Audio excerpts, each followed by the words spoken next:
up with the win. Might be some pacemaker batteries that need replaced on Friday, but you take care of that and be ready for LMU coming in on Saturday. But let's let the Tigers enjoy this one. Bradley Davis joining me on our post-game report. And, Coach, let me get this straight.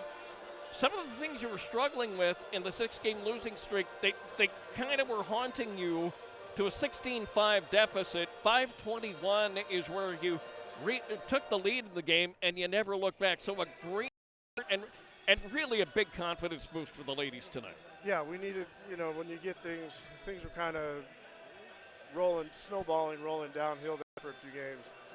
And you could see a little bit in practice this week, our ability to kind of change that momentum.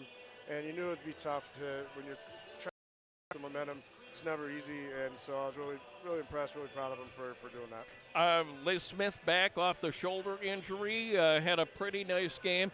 Seemed like maybe a couple of her shots were a little softer than they might have been otherwise, but she told me before the game she was in good shape and really played like it most of the way. Yeah, shoulder's still bugging her a little bit, but she did a good job. You miss her perimeter threat, and then also that ability to kind of create her own shot. It was nice to have her back on the floor. She did a great job, but I got to give a lot of credit to our bench coming in for 29 points and really changing the tenor of that game. You weren't afraid to have some fresh bodies come in, especially in those first couple of minutes when Pepperdine went off on the early run. You got some other people in there, and they kind of held the court a little bit, I guess, until maybe the confidence got back for you? Yeah, no, they came and played hard, and they did exactly what we needed somebody to do, and played hard. They defended, they rebounded, and that's what we needed. And, the last couple games, if we got down, we called a timeout and ripped them and did something different, so I was just trying something new. And what a night for Sam Ashby. 6 of 12 from the field, 16 points, 1 of 3 double-figure scorers along with Ward and Smith. Sam just looked super. Yeah, no, she had the kind of night we need. They did a good job of running her off the three-point line. I thought she got a couple open looks that just didn't go. She had one there where her toe was on the line. But she was shooting well today and shoot around, and we were hoping it would carry over. Haven't seen a couple of weeks, and of course I've missed them terribly, and I've been thinking about, a good way to describe Sydney Ward. And we talk about her, it seems, post-game, and Sydney Ward is kind of your Swiss Army knife. Whatever you need done, she's got some kind of tool that's going to get you back in a ball game or help you keep an opponent at arm's length. And, again, another great effort for her tonight. Yeah, no, she's playing a little bit out of position, I think, for her tonight in one sense. Her parents were able to make the trip through the weather tonight, so she played well in front of them. But she was just working, and that's what we know we can count on from her. She's long and she can get on the boards, and she kind of showed that she can block some shots as well tonight. But she works her tail off, and that's why she's a Swiss Army knife. It's not a secret formula for her. She just works hard. Now, Pepperdine mounted a bit of a comeback. Keep them stiff-armed the rest of the way, but I really didn't see the team go into panic mode late in the third and the fourth period when Pepperdine cut it to single digits. No, we did a good.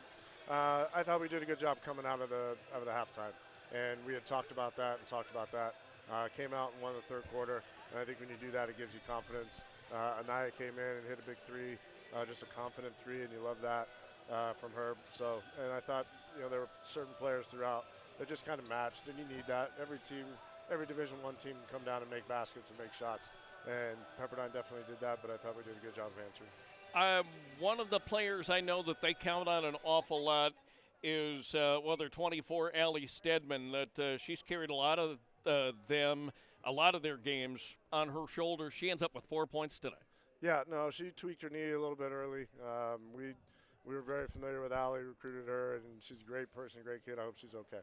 Okay. First conference win. Nice to get that off your shoulders. And really, I spent the day thinking with this weekend, and really you're home a lot in January, so you've still got a chance to make an awful lot of noise this season.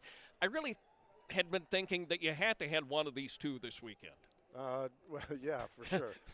Anytime you've got a streak of three, you want to get one in the win column, and it's not easy to turn that tide, and I was really proud of them for doing that. Now we just got to kind of do the things that got us to this point on the good side of things, and fix a couple of the rebounding. We still gave up some boards there down the stretch, and those are things we just can't do. I think what I'm going to do, normally I ask you about the next opponent. I'm just going to let you enjoy this one. We'll see you Saturday, all right? Appreciate it. Have a good one. Congratulations, Coach Bradley Davis, on our post-game report tonight as the Tigers come up with the decision. They get the win, go to 6-9 of the season. Final score 74-65 as the Tigers are winners over Pepperdine. Just kind of some home cooking and home court magic getting it done for Pacific as they handled the Waves here on the Tigers home floor at the Spano Center, and now await Loyola Marymount coming up on Saturday afternoon inside the UOP Spano Center. And again, that's a 2 o'clock start on Saturday. We'll rock the document, take a look at the final statistics, see if I can get something from the men down in San Diego. I have not been able to get that program to work, and I do apologize for that. For all I know, that's an issue in San Diego. I don't know right now how to get that back, but let me try. Let me see if I can at least get some kind of score for you so you can keep up with that. And on the way home, or if you are already home, you can catch Zach Bayrudy on Fox Sports AM 1280. He's got the men's game down at Jenny Craig Pavilion in San Diego. You watch this. We'll come back, look at the final stats. Let's all go home. This is a nice win for the Tigers. 74-65 the final score. Watch this, and we're back on the WCC Network. Chase Chevrolet has been winning California business since 1944. Get a little Stocktonian in you. I'm Steve. And I'm Jamie, and we're owners of Smitty's Wings and Things here in Stockton. As a former pro football player, Steve Smith knows about winning. Football and business is about teamwork. When they needed a new Tahoe for their business, a winning drive from the team at Chase Chevrolet was just a few clicks away. And then delivered our car the next day, so it was very easy. I would do it again. There's no competition. Chase Chevrolet. Buy into it.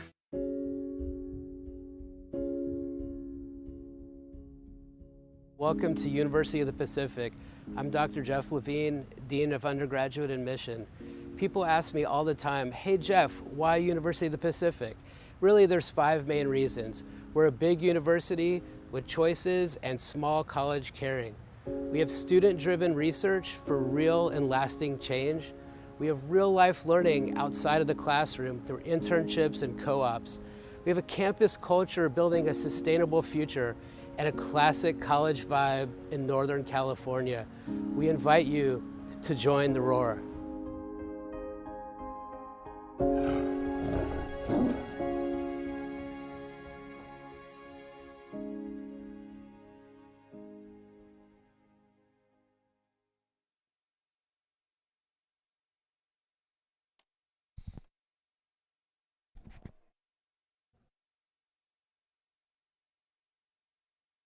Pacific now 6-9 on the year, the exact same record as Pepperdine.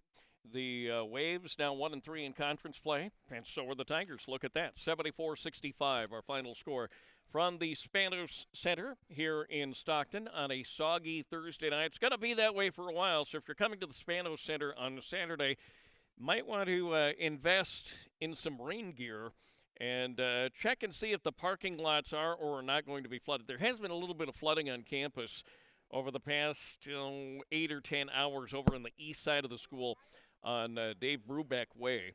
But it might not be a bad idea to call ahead and just see what you can come up with as far as parking. But we'd love to have you out here on Saturday. That's a 2 o'clock ball game against Loyola Marymount. And I'll have the call for you on the WCC network starting right at about 2 o'clock. Let's take a look, first of all, at the victorious Pacific Tigers. 3 double-figure scorers tonight as they shoot 31 of 65 from the field. That is just a tick under 48% from the field for the game. 3-pointers, 6 of 17, 6 of 9 at the free throw line, as they just had 9 foul shots, which is a bit atypical, but give Pepperdine credit for a lot of that because they were able to keep things clean, did not give any fouls as far as Pacific going to the line in the fourth. So 6 of 9 for the game for 67%. I'll round that up in Pacific's favor. Tigers won. Why not? Leading scorer for Pacific is Sam Ashby. She played 31 minutes in this game. 6 of 12 from the field. 1 3-pointer made in 4 attempts, perfect at the free throw line. She had 6 rebounds and 16 points. Down the line we go. Liz Smith back in action and 35 minutes and 30 seconds of play. 5 of 11 from the field, 1 of 2 from the line, 1 of 5 3-point land for 12 points. 12 points as well for Sydney Ward off the bench. Great night off the bench for Pacific. Hello, and what can I tell you is they get 29 bench points. They had a lead of about 20-5 in bench points toward the halftime. And that ended up 29-24. Again, as Pepperdine mounted the comeback, not quite able to get it done on the road for Kristen Dowling and the Waves, however. So 29-24 on bench points. I'm digressing a little bit. Anaya James with 7 points. Cece Holmberg with 7. Liz Elliott with 3 fouls of the game and 6 points. 4 points for Madeline Ennis. She got the spot start tonight. Rosie Schweitzer saw a little bit of action, as did Elizabeth Elliott with the 6 points, 4 for Ennis. No points in the game for Schweitzer. And again, the Tigers shooting 48% for the game, 31 of 65 from the field. Look at the final stats for the Pepperdine Waves. They go to 6-9 of the season, 27 of 59 from the field, 46%. 5 of 14 3-point range for 35-7. And at the free throw line, they tried 12 and made 6 for 50%. Their leading scorer, Mea Ali'i Amosa. What a night. She had 8 of 10 from the field, 1 of 5 at the line, and scored 17 points. The other double-figure scorer for Pepperdine was Helena Friend, who was pretty dangerous from three-point territory. She hit a couple of big ones in the game, and deep ones, too. 3 of 8 from the field, 2 of 4 three-pointers, 2 of 2 at the line, and 10 points. That's it for double-figure scoring for Pepperdine. 9 points for Jane Nwaba, who played about 35 minutes, so all but the 5 minutes of the game here tonight. She gets a couple of days to get ready for St. Mary's on Saturday afternoon in Moraga. 9 points for Marley Walsh. She fouled out very late. 7 points for Kyra Brody. There were 4 points of the game for Rosemary Odabunbi. Give 4 points as well to Allie Stedman. Stedman with a little bit of knee trouble, as Bradley Davis mentioned on the postgame report just a few minutes ago. Drea Brumfield coming up with 3 points, 2 for Becky Onbina, who got the start tonight and ended up with 2 points in about 18 minutes of play. Haley Hoff playing some spot roles in the second half. She did not score in tonight's ball game. So the Waves, once again, 27 of 59 for 46% from the field. And the Tigers come up with the win.